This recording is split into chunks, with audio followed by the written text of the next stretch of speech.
ದಿನಕ್ಕೂ ಕೂಡ ಡಿ.ಕೆ. ಶಿವಕುಮಾರ್ ಅವರ ಮೇಲಿನ ಒತ್ತಡ ಹೆಚ್ಚಾಗ್ತಾ ಸಾಗ್ತಾ ಇದೆ. ಅವರು ಅನುಭವಿಸ್ತಾ ಇರುವ ಕೆಪಿಸಿಸಿ ಪಟ್ಟದ ಮೇಲೆ ಒಂದಷ್ಟು ಜನರ ಕಣ್ಣು, ಡಿಸಿಎಂ ಹುದ್ದೆ ಮೇಲೆ ಮಗದೊಂದಷ್ಟು ಜನರ ಪಟ್ಟು. ಮಿನಿಸ್ಟರ್ ಗಿರಿ, ಕೆಪಿಸಿಸಿ ಅಧ್ಯಕ್ಷಗಿರಿ, ಡಿಸಿಎಂ ಸ್ಥಾನ ಎಲ್ಲವೂ ಕೂಡ ಒಬ್ಬರ ಮೇಲೆ ಯಾಕೆ ಅಂತ ನೆನಪು ಮಾಡೋರು ಕೂಡ ಒಂದಷ್ಟು ಜನ. ಅಲ್ಲಿಗೆ ಕೈಪಾಳ್ಯದಲ್ಲಿ ಹಗ್ಗ ಜಗ್ಗಾಟ ಬಹಳ ದೊಡ್ಡ ಮಟ್ಟದಲ್ಲಿ ನಡೀತಿದೆ. ಅದರಲ್ಲೂ ಡಿ.ಕೆ. ಶಿವಕುಮಾರ್ ಅವರನ್ನ ಗುರಿಯಾಗಿಸಿಕೊಂಡು ಅನ್ನೋದಂತೂ ಬಹಳ ಸ್ಪಷ್ಟವಾಗ್ತಾ ಇದೆ. ಮಲ್ಟಿಪಲ್ ಡಿಸಿಎಂ ಅಂತ ಪ್ರಾರಂಭವಾದ ವಿಚಾರ ಇದೀಗ ಸಿಎಂ ಹುದ್ದೆ ಬದಲಾವಣೆ ತನಕ ಕೂಡ ಬಂದು ನಿಂತಿದೆ. ಈ ವಿಚಾರಕ್ಕೆ ಅಡ್ಡಗೋಡೆ ಮೇಲೆ ದೀಪ ಇಟ್ಟಂತ ಮಾತನಾಡೋರು ಕೆಲವರು, ನೇರವಾಗಿ ಡಿಮ್ಯಾಂಡ್ ಮಾಡೋರು ಇನ್ನೂ ಕೆಲವರು. ಯಾರೆಲ್ಲ ಹೇಗೆಲ್ಲ ಮಾತನಾಡ್ತಿದ್ದಾರೆ ಗಮನಿಸೋಣ. ಮೊದಲನೇದಾಗಿ ಮುಖ್ಯಮಂತ್ರಿಗಳೇ ಇವತ್ತು ಒಪ್ಕೊಂಡ್ಬಿಟ್ರು, ಹೌದು ಹೆಚ್ಚುವರಿ ಉಪಮುಖ್ಯಮಂತ್ರಿಗಳ ಸ್ಥಾನಕ್ಕೆ ಡಿಮ್ಯಾಂಡ್ ಇದೆ ಅಂತ ಹೇಳಿ. ನೇರವಾಗಿ ಹೇಳದೆ ಹೋದ್ರು ಕೂಡ ಮೌನಂ ಸಮ್ಮತಿ ಲಕ್ಷಣಂ ಅನ್ನೋ ಹಾಗಿತ್ತು ಮುಖ್ಯಮಂತ್ರಿ ಸಿದ್ದರಾಮಯ್ಯ ಅವರ ಪ್ರತಿಕ್ರಿಯೆ. ಇದಕ್ಕೆ ಪ್ರಿಯಾಂಕ್ ಖರ್ಗೆ ಬಹುತೇಕ ಸರ್ಕಾರಕ್ಕೆ ಸಂಬಂಧಪಟ್ಟ ಎಲ್ಲಾ ವಿಚಾರಗಳಿಗೂ ಕೂಡ ರಿಯಾಕ್ಟ್ ಮಾಡುವಂತಹ ಪ್ರಿಯಾಂಕ್ ಖರ್ಗೆ ಅವರು ಕೂಡ ರಿಯಾಕ್ಟ್ ಮಾಡಿದ್ರು. ಮೊದಲಿಗೆ ಮೌನ ಸಮ್ಮತಿ ಲಕ್ಷಣ ಜೊತೆಗೆ ಬಹಿರಂಗವಾಗಿ ಬಂದ ಭಾಷಣ ಎರಡನ್ನು ಕೂಡ ಗಮನಿಸಿ. ಪ್ರಿಯಾಂಕ್ ಖರ್ಗೆ ಮುಖ್ಯಮಂತ್ರಿಗಳ ಮಾತು ನಿಮ್ಮ ಮುಂದೆ.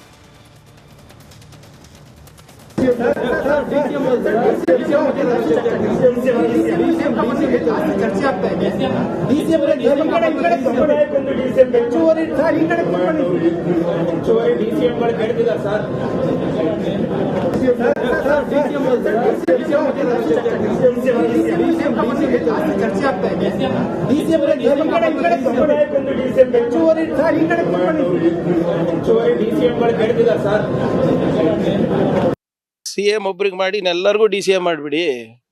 ಅದರಿಂದ ರಾಜ್ಯಕ್ಕೆ ಒಳ್ಳೇದಾಗುತ್ತೆ, ಪಕ್ಷಕ್ಕೆ ಒಳ್ಳೇದಾಗುತ್ತೆ, ಸಮುದಾಯಗಳಿಗೆ ಒಳ್ಳೇದಾಗುತ್ತೆ. ಮಾಡಲಿ, ಹೈಕಮಾಂಡಿಗೆ ಬಿಟ್ಟಿದ್ದು. ನೀವು ಡಿ.ಸಿ.ಎಂ ಅಲ್ಲ ಸಿ.ಎಮ್ಮು ಕೇಳ್ಬೋದು ಅಂತ ಹೇಳಿದ್ದೀವಲ್ಲ. ಆದರೆ ಯಾವ ವೇದಿಕೆ ಮೇಲೆ ಕೇಳಬೇಕು, ಎಲ್ಲಿ ಕೇಳಬೇಕು? ಈಗ ನಾನು ಬಂದು ಇಲ್ಲಿ ನಿಮ್ಮ ಹತ್ರ ಕೇಳಿದ್ರೆ ನನಗೆ ಸಿ.ಎಂ ಮಾಡಿ, ಡಿ.ಸಿ.ಎಂ ಮಾಡಿ, ಮಂತ್ರಿ ಮಾಡಿ ಅಂದರೆ ಆಗುತ್ತಾ ಸರ್? ಹೈಕಮಾಂಡ್ ಹತ್ರ ಹೋಗಬೇಕು, ಅಲ್ಲಿ ಕೇಳಬೇಕು. ಇಲ್ಲಿ ಸುಮ್ಮನೆ ನಮಗೆ ಮ್ಯಾಂಡೇಟ್ ಸಿಕ್ಕಿರೋದು ಯಾವುದಕ್ಕೆ? ಜನರಿಗೆ ಕೆಲಸ ಮಾಡೋಕ್ಕೆ. ಸಿ.ಎಂ ಒಬ್ರಿಗೆ ಮಾಡಿ ಎಲ್ಲರಿಗೂ ಡಿ.ಸಿ.ಎಂ ಮಾಡಿಬಿಡಿ. ಅದರಿಂದ ಒಂದು ರೀತಿಯಲ್ಲಿ ಹೇಳಿಕೆಗಳು ಯಾವ ರೀತಿ ಇದೆ ಅಂತಂದ್ರೆ, ಡಿ.ಕೆ. ಶಿವಕುಮಾರ್ ಅವರು ಈಸಿಯಾಗಿ ಈಗ ಅನುಭವಿಸ್ತಾ ಇರುವ ಎಲ್ಲಾ ಪವರನ್ನ ಅನುಭವಿಸೋದು ಇನ್ನು ಮುಂದಿನ ದಿನಗಳಲ್ಲಿ ಅಷ್ಟು ಈಸಿ ಇಲ್ಲ ಅನ್ನೋದಂತೂ ಕ್ಲಿಯರ್ ಕಟ್ ಆಗಿ ಈ ಎರಡು ಹೇಳಿಕೆಯಿಂದ ಗೊತ್ತಾಗ್ತಿದೆ. ಕೇವಲ ಇಷ್ಟು ಮಾತ್ರ ಅಲ್ಲ, ರಾಜಣ್ಣ ಅವರು ಹಿಂದಾದ ಒಂದು ಡೀಲ್ ಅನ್ನ ಮತ್ತೆ ನೆನಪಿಸಿದ್ರು. ನೆನಪಿದ್ಯಾ? ಲೋಕಸಭಾ ಚುನಾವಣೆಯನ್ನ ದೃಷ್ಟಿಯಲ್ಲಿ ಇಟ್ಕೊಂಡು ಹೈಕಮಾಂಡ್ನವ್ರು ಏನ್ ಹೇಳಿದ್ರು ಅಂತ ಹೇಳಿ. ಯಾಕೆ ಮರ್ತು ಬಿಟ್ರ? ಹೀಗಿತ್ತು ರಾಜಣ್ಣ ಅವರ ಹೇಳಿಕೆ. ಕೇಳಿಸ್ಕೊಳ್ಳಿ ರಾಜಣ್ಣ ಅವರು ಯಾವ ವಿಚಾರವನ್ನ ನೆನಪು ಮಾಡಿದ್ರು, ಯಾರಿಗೆ, ಅವ್ರ ಮಾತಲ್ಲಿ. ಡಿ.ಕೆ. ಶಿವಕುಮಾರ್ ಅವ್ರನ್ನ ಸಿಎಂ ಮಾಡಿ ಎಷ್ಟಾದ್ರೂ ಡಿಸಿಎಂ ಮಾಡಿ ಅಂತ ಶಾಸಕರಾದ ಶಿವಗಂಗ ಹೇಳೋರು. ಅವ್ರು ಹೇಳಿದ್ರೆ ಅವ್ರ ಅಭಿಪ್ರಾಯ ಅವ್ರು ಹೇಳೋರಪ್ಪ. ಅವ್ರು ಹೇಳಿದ್ದಾರೆ, ಬಹಳ ಸಂತೋಷ, ಒಳ್ಳೇದಾಯ್ತು, ತಪ್ಪೇನಿಲ್ವಲ್ಲ ಹೇಳೋದ್ರಲ್ಲಿ. ಈಗ ಪ್ರಜಾಪ್ರಭುತ್ವ ವ್ಯವಸ್ಥೆನಲ್ಲಿ ಅವರವರು ಅಭಿಪ್ರಾಯಗಳನ್ನು ಹೇಳಲಿಕ್ಕೆ ಅವರಿಗೆ ಅವಕಾಶನೂ ಇದೆ, ಹಕ್ಕು ಇದೆ. ಆದರೆ ಯಾರು ಏನು ಹೇಳಿದ್ರು ಕೂಡ ಅಂತಿಮವಾಗಿ ನಿರ್ಣಯ ಮಾಡ್ತಕ್ಕಂಥದ್ದು ಹೈಕಮಾಂಡ್ನವರು. ಹೈಕಮಾಂಡಲ್ಲಿ ಏನು ತೀರ್ಮಾನ ಆಗ್ತದೆ ಎಲ್ಲರಿಗೂ ಕೂಡ ಬೈಂಡಿಂಗ್ ಇರುತ್ತೆ. ಯಾರು? ನಾನು ಒತ್ತಾಯ ಅಂತ ನಿರಂತರವಾಗಿ ಮಾಡ್ತೇನೆ, ಅಲ್ಲೂ ಮಾಡ್ತೇನೆ, ಇಲ್ಲೂ ಮಾಡ್ತೇನೆ, ನಿಮ್ಮ ಮೂಲಕನೂ ಕೂಡ ಮಾಡಿದ್ದೇನೆ. ಅದರಲ್ಲೇನು ವಾಪಸ್ ಹೋಗುವಂಥ ಪರಿಸ್ಥಿತಿ ಏನಿಲ್ಲ. ಡಿ.ಕೆ. ಶಿವಕುಮಾರ್ ಅವ್ರನ್ನ ಸಿಎಂ ಮಾಡಬೇಕನ್ನೋ ಒತ್ತಾಯ ಬರ್ತಾ ಇದೆ ಸರ್. ಮಾಡಲಿ, ಹೈಕಮಾಂಡ್ ತಾನೇ ತೀರ್ಮಾನ ಮಾಡೋದು. ಈಗ ಸಿದ್ದರಾಮಯ್ಯನವ್ರನ್ನು ಸಿಎಂ ಮಾಡಿದ್ಯಾರು? ಹೈಕಮಾಂಡ್ ಅಲ್ವಾ?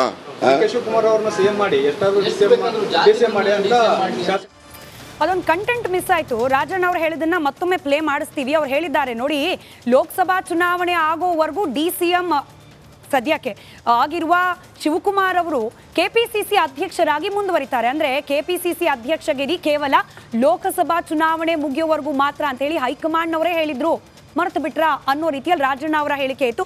ಮುಂದಿನ ಭಾಗದಲ್ಲಿ ಅದನ್ನು ಕೂಡ ತೋರಿಸ್ತೀವಿ. ಇಷ್ಟಕ್ಕೆ ನಿಲ್ಲಿಲ್ಲ. ಯಾವಾಗ ಒಂದು ಬಣದಿಂದ ಡಿ.ಕೆ. ಶಿವಕುಮಾರ್ ಅವ್ರ ಮೇಲೆ ಪ್ರೆಷರ್ ಬಿಲ್ಡ್ ಆಗ್ತಾ ಬಂತು, ಡಿ.ಕೆ. ಶಿವಕುಮಾರ್ ಬಣದಿಂದಲೂ ಕೂಡ ಶುರುವಾಯಿತು ಡಿಮ್ಯಾಂಡ್. ನೇರವಾಗಿ ಮುಖ್ಯಮಂತ್ರಿಗಳ ಕುರ್ಚಿನೇ ಬಿಟ್ಕೊಡಿ ಅನ್ನೋ ಹಾಗೆ ಮಾತನಾಡಿದ್ರು ಶಿವಗಂಗಾ. ಕೇಳಿಸ್ಕೊಳ್ಳಿ ಅವ್ರ ಮಾತು. ಅದನ್ನ ಬಗ್ಗೆ ನಮ್ಮ ಹೈಕಮಾಂಡ್ ತೀರ್ಮಾನ ಮಾಡಬೇಕು. ಅದ್ರ ಮೇಲೂ ಅವ್ರಿಗೆ ಆಗಲೇಬೇಕು ಅಂತ ಅವ್ರ ಆಸೆ ಏನಾರು ಇತ್ತು ಅಂದರೆ ಮಾಡಲಿ, ನಮ್ಮದೇನು ವಿರೋಧ ಇಲ್ಲ. ನಮ್ಮ ಡಿ.ಕೆ. ಶಿವಕುಮಾರ್ ಸಾಹೇಬ್ರನ್ನ ಮುಖ್ಯಮಂತ್ರಿ ಮಾಡಿ 1 ಡಜನ್ ಉಪಮುಖ್ಯಮಂತ್ರಿ ಮಾಡ್ತೀವಿ, ನಮ್ಮದೇನು ವಿರೋಧ. ಅದನ್ನ ಬಗ್ಗೆ ನಮ್ಮ ಹೈಕಮಾಂಡ್ ತೀರ್ಮಾನ ಮಾಡಬೇಕು. ಅದ್ರ ಮೇಲೂ ಅವ್ರಿಗೆ ಆಗಲೇಬೇಕು ಅಂತ ಅವ್ರ ಆಸೆ ಏನಾರು ಇತ್ತು ಅಂದರೆ ಮಾಡಲಿ, ನಮ್ಮದೇನು ವಿರೋಧ ಇಲ್ಲ. ನಮ್ಮ ಡಿ ಕೆ ಶಿವಕುಮಾರ್ ಸಾಹೇಬ್ರನ್ನ ಮುಖ್ಯಮಂತ್ರಿ ಮಾಡಿ ಒಂದು ಡಜನ್ ಉಪಮುಖ್ಯಮಂತ್ರಿ ಮಾಡ್ತೀವಿ ನಮ್ದೇನು ಇರೋದು. ಅದನ್ನ ಬಗ್ಗೆ ನಮ್ಮ ಹೈಕಮಾಂಡ್ ತೀರ್ಮಾನ ಮಾಡಬೇಕು. ಅದ್ರ ಮೇಲೂ ಅವ್ರಿಗೆ ಆಗಲೇಬೇಕು ಅಂತ ಅವ್ರ ಆಸೆ ಏನಾರು ಇತ್ತು ಅಂದರೆ ಮಾಡಲಿ, ನಮ್ದೇನು ವಿರೋಧ ಇಲ್ಲ. ನಮ್ಮ ಡಿ ಕೆ ಶಿವಕುಮಾರ್ ಸಾಹೇಬ್ರನ್ನ ಮುಖ್ಯಮಂತ್ರಿ ಮಾಡಿ ಒಂದು ಡಜನ್ ಉಪಮುಖ್ಯಮಂತ್ರಿ ಮಾಡ್ತೀವಿ ನಮ್ದೇನು ವಿರೋಧ. ಅದನ್ನ ಬಗ್ಗೆ ನಮ್ಮ ಹೈಕಮಾಂಡ್ ತೀರ್ಮಾನ ಮಾಡಬೇಕು.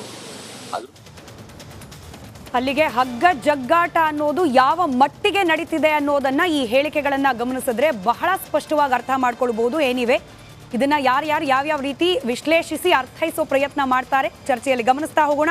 ಚರ್ಚೆಯಲ್ಲಿ ಬಿಜೆಪಿ ವಕ್ತಾರರಾದ MG ಮಹೇಶ್ ಅವರು, JDSನ ವಕ್ತಾರರಾದ ರಾಜು ಗೌಡ್ರು, ಕಾಂಗ್ರೆಸ್ ವಕ್ತಾರರಾದ ಸೂರ್ಯ ಮುಕುಂದರಾಜ್, ಹಾಗೆ ವಿಶ್ಲೇಷಕರಾದ ಬಸವರಾಜ್ ಇಟ್ನಾಳ್ ಸರ್, ಹಾಗೆ ಹಿರಿಯ ಪತ್ರಕರ್ತರು ಶಿವಶಂಕರ್ ಸರ್. ಕಾರ್ಯಕ್ರಮಕ್ಕೆ ಎಲ್ಲರಿಗೂ ಕೂಡ ಸ್ವಾಗತ. ಫಾರ್ ಅ ಚೇಂಜ್ ಇವತ್ತು JDS ವಕ್ತಾರರಿಂದ ಕಾರ್ಯಕ್ರಮ ಪ್ರಾರಂಭ ಮಾಡೋಣ ಅಂತ ಹೇಳಿ ನನಗೆ ಹಿಂದೆ ಕುಮಾರಸ್ವಾಮಿ ಅವರು ಭವಿಷ್ಯ ನುಡಿದಿದ್ರು, ಅದು ನೆನಪಾಗ್ತಿದೆ ಅಂತ. ಈ ರಾಜ್ಯದಲ್ಲೂ ಕೂಡ ಮುಂದೊಂದಿನ ಶಿಂಧೆ ಉದ್ಭವ ಆಗ್ತಾರೆ, ನೋಡ್ತಾ ಇರಿ, ಕಾಲ ಸನ್ನಿಹಿತವಾಯ್ತಾ ಅಂತ. ಇಲ್ಲ, ಇದು ಏನಾಗ್ತವೆ ಅಲ್ಲಿ ನಡೆಯೋ ವಿದ್ಯಮಾನಗಳು ಆ ರೀತಿ ಮಾತಾಡ್ಲಿಕ್ಕೆ ಆಸ್ಪದ ಕೊಡ್ತವೆ ಅಷ್ಟೇ. ಈಗ ಬಹುಶಃ ಈಗ ನಡೀತಾ ಇರೋದು ಇದೇನು ಬೇರೆ ಪಕ್ಷದವ್ರು ಯಾರ್ದು ಚಿತಾವಣೆ ಅಲ್ಲ, ಅವ್ರವ್ರ ಪಕ್ಷದ ಆಂತರಿಕ ವಿಚಾರಗಳು. ಎಲ್ಲ ಪಕ್ಷಗಳಲ್ಲೂ ರಾಜಕೀಯ ವಿಪ್ಲವಗಳು ನಡೀತವೆ. ಕೆಲವು ಸತಿ ತಾರಕಕ್ಕೆ ಹೋಗ್ತವೆ, ಅದನ್ನು ಹಿಡಿದಿಡೋ ಕೆಪಾಸಿಟಿ ಇರೋರು ಅದನ್ನು ಅಲ್ಲೇ ಹಿಡಿದಿಟ್ಕೋತಾರೆ. ಇನ್ನು ಕೆಲವು ಸತಿ ಆಚೆ ಹೋಗ್ತಾರೆ. ಸಾಕಷ್ಟು ಜನ ರಾಜೀನಾಮೆ ಈ ಏನು ಅಲ್ಲಿ ಇಲ್ಲಿ ಆಚೆ ಕರ್ಕೊಂಡು ಹೋಗೋವಂಥದ್ದು, ಶಾಸಕರುಗಳನ್ನ ಬೇರೆ ಪಕ್ಷಗಳಿಗೆ ಸೆಳೆಯುವಂಥ ಪ್ರಯತ್ನಗಳು ಎಲ್ಲ ರಾಜಕೀಯ ಪಕ್ಷಗಳಲ್ಲೂ ನಡೆಯುತ್ತೆ. ಮೊದಲು ಕಾಂಗ್ರೆಸ್ನಲ್ಲೂ ನಡೆದಿತ್ತು, BJPನಲ್ಲೂ ನಡೆದಿತ್ತು, JDS ಮೇಲೂ ಪ್ರಭಾವಗಳು ಬೀರಿದ್ದಂಥ ಉದಾಹರಣೆಗಳು ನಾವು ಸಾಕಷ್ಟು ನೋಡಿದ್ದೀವಿ. ಅದು ಸಹಜ. ಈಗ ಪ್ರತಿಯೊಬ್ಬ ವ್ಯಕ್ತಿಗೂ, ಒಬ್ಬ MLA ಆದಂಥವನಿಗೆ ನಾನು ಮಿನಿಸ್ಟರ್ ಆಗಬೇಕು, ನಾನು CM ಆಗಬೇಕು, ನಾನು DCM ಆಗಬೇಕು ಅನ್ನೋ ಒಂದು ಭಾವನೆ ಇರ್ತವೆ. ಸೊ ಅದ್ರ ತಕ್ಕನಾಗಿ ಅವ್ರು ಮಾಡಿದಂಥ ಕೆಲಸಗಳನ್ನ ಅಲ್ಲಿ ಅವ್ರ ಪಕ್ಷಗಳು ಕೌಂಟ್ ಮಾಡ್ತವೆ. ಅವ್ರಿಗೇನು ಕೊಡಬೇಕು ಹುದ್ದೆಗಳು ಕೊಡ್ತಾರೆ, ಮತ್ತು ಲಾಬಿಗಳಾಗ್ತವೆ. ಒಂದು ಸತಿ MLA ಆದರೂ ಮಿನಿಸ್ಟರ್ ಆಗಿರೋ ಉದಾಹರಣೆಗಳಿದ್ದಾವೆ. ಕೆಲವು ಸತಿ 7 ಸತಿ MLAಗಳಾದರೂ ಪಾಪ ಒಂದು ಸತಿ ಮಿನಿಸ್ಟರ್ ಆಗೋಕ್ಕಾಗಿರಲ್ಲ. ಅಂಥ ಪರಿಸ್ಥಿತಿ ಇದ್ದಾಗ ಕೆಲವರು ಬೇರೆ ಬೇರೆ ರೂಟ್ಗಳು ಹುಡುಕ್ತಾರೆ, ಮತ್ತು ಹಿಂಗೆ ಮಾಧ್ಯಮಗಳ ಮುಂದೆ ಬಂದು ಸುದ್ದಿಗಳು ಮಾಡ್ತಾರೆ.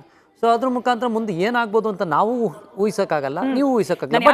ಆಲೋಚನೆ ಮಾತ್ರ ಮಾಡ್ಬೋದು. ನಾಳೆ ಏನೋ ಕೊಲಿಷನ್ ಗೌರ್ಮೆಂಟ್ ಬರ್ಬೋದು ಅಂತಲೂ ನಾವು ಊಹಿಸ್ಬೋದು, ಅವರು ಊಹಿಸ್ಬೋದು. ಇನ್ನು 5 ವರ್ಷದ ಜೊತೆಗೆ ಇನ್ನೂ 5 ವರ್ಷ ನಮ್ಮ ಸರ್ಕಾರ ಮುಂದುವರಿಬೋದು ಅಂತಲೂ ಅವರು ಊಹಿಸ್ಬೋದು. ಊಹಿಕೆಗೆ ಯಾರು ಇದು ಮಾಡ್ಲಿಕ್ಕಾಗಲ್ಲ. ಪ್ಯಾಷನೇಟ್, ಇನ್ಫ್ಯಾಕ್ಟ್ ಪವರ್ ಪ್ಯಾಷನೇಟ್ ರಾಜಕಾರಣಿ. ಒಂದು ಕಡೆ KPCC ಹುದ್ದೆಗೆ 4 ಜನ ಪೋಸ್ಟು ಟವಲ್ ಹಾಕಿದ್ದಾರೆ, DCM ಹುದ್ದೆಗೂ ಕೂಡ ಡಿಮ್ಯಾಂಡು. ಹಾಗೆ ಮಿನಿಸ್ಟರ್ಗಿರಿ ಅಷ್ಟೊಂದು ಯಾಕೆ ಒಬ್ರು ಕೈಲೇನೆ ಅಂದ್ರೆ ತಮ್ಮ ಬಳಿ ಇರುವ ಅಷ್ಟೂ ಶಕ್ತಿಗಳನ್ನ ಹಿಡಿದು ಪುಲ್ ಮಾಡ್ತಿರೋ ಸಂದರ್ಭದಲ್ಲಿ DK ಶಿವಕುಮಾರ್ ಅಂತ ಪವರ್ ಪ್ಯಾಷನೇಟ್ ರಾಜಕಾರಣಿ ಇದೆಲ್ಲ ನೋಡ್ಕೊಂಡು ಸುಮ್ಮನೆ ಇರ್ತಾರಾ? ಒಬ್ಬ ಏಕನಾಥ್ ಶಿಂದೆ ಹೊರಬರೋದ್ರ ಸೂಚನೆಗಳು ಸಿಗ್ತಿದೆಯಾ? ಆ ಪ್ರಶ್ನೆ ನಾನು ರಾಜು ಗೌಡ್ರನ್ನ ಕೇಳಿದೆ. ಇದ್ದೀತೇನು, ನನಗೆ ಇಲ್ಲಿ ಮತ್ತೊಬ್ಬ ಶಿಂದೆ ಹುಟ್ಕೊಂಡ್ರೆ ಆಶ್ಚರ್ಯನ ಆಗೋದಿಲ್ಲ. ಯಾಕಂದರೆ DK ಶಿವಕುಮಾರ್ ಅತ್ಯಂತ ಹಠವಾದಿ, ಛಲವಾದಿ ಮತ್ತು ಒಂದು ಪಟ್ಟು ಹಿಡಿದ್ರೆ ಅದನ್ನು ಅಷ್ಟು ಈಸಿಯಾಗಿ ಸಡಿಲಿಸೋದಿಲ್ಲ. ಕಳೆದ ವರ್ಷ ವಿಧಾನಸಭೆ ಚುನಾವಣೆ ಆದ ಮೇಲೆ ಆಗ್ಲೇ ಮುಖ್ಯಮಂತ್ರಿ ಆಗಬೇಕು ಅಂತ ಹೆಚ್ಚು ಕಡಿಮೆ ಒಂದು ತಿಂಗಳು ಇದು ಹಗ್ಗ ಜಗ್ಗಾಟ ನಡೀತು ದೆಹಲಿಯಲ್ಲಿ. ಅವಾಗ ಹಾಕಿದ ಕಂಡೀಷನ್ನೇ ಇದು, ನಾನು ರಾಜ್ಯಾಧ್ಯಕ್ಷನಾಗಿ ಮುಂದುವರಿತೇನೆ, ನನಗೆ ನಾನು ಕೇಳಿದ ಇಲಾಖೆ ಖಾತೆಗಳು ಬೇಕು, ಜೊತೆಗೆ ನಾನೊಬ್ಬನೇ DCM. ನಾನು DCM ಅಂತ ಹೇಳಲಿಲ್ಲ, ನಾನೊಬ್ಬನೇ DCM. ಈ DCM ಅನ್ನೋದು ಇದೆಯಲ್ಲ, ಡೆಪ್ಯೂಟಿ ಚೀಫ್ ಮಿನಿಸ್ಟರ್, ಅಂದರೆ ಅದೇನೋ ಒಂದು ಸಾಂವಿಧಾನಿಕ ಹುದ್ದೆನೂ ಅಲ್ಲ, ಅದಕ್ಕೆ ಯಾವುದೇ ಒಂದು ಅದರಲ್ಲಿ ಹೆಚ್ಚಿನ ಅಧಿಕಾರನೂ ಇರೋದಿಲ್ಲ. ಆದರೆ ಅದು ಒಂದು ಪೊಲಿಟಿಕಲ್ ಸ್ಟೇಟ್ಮೆಂಟ್. ಅದು ನಂಬರ್ 2 ಅಂತ ನಾನು, ನಂಬರ್ 1 CM, ನಂಬರ್ 2 ನಾನು. ಅದರ ಅರ್ಥ ಏನು, ನಾಳೆ ಇವರು CM ಆಗಿ ಮುಂದುವರಿದೇ ಇದ್ದರೆ ನಾನು ನಂಬರ್ 2 ಇರ್ತೇನೆ, ನಾನು ನಂಬರ್ 1 ಆಗ್ತೇನೆ. ಆ ರೀತಿ ಒಂದು ಒಪ್ಪಂದ ಕೂಡ ಆಗಿದೆ ಅಂತ ಅನೇಕ ನಾವು ಚರ್ಚೆ ಮಾಡಿದ್ದೇವೆ.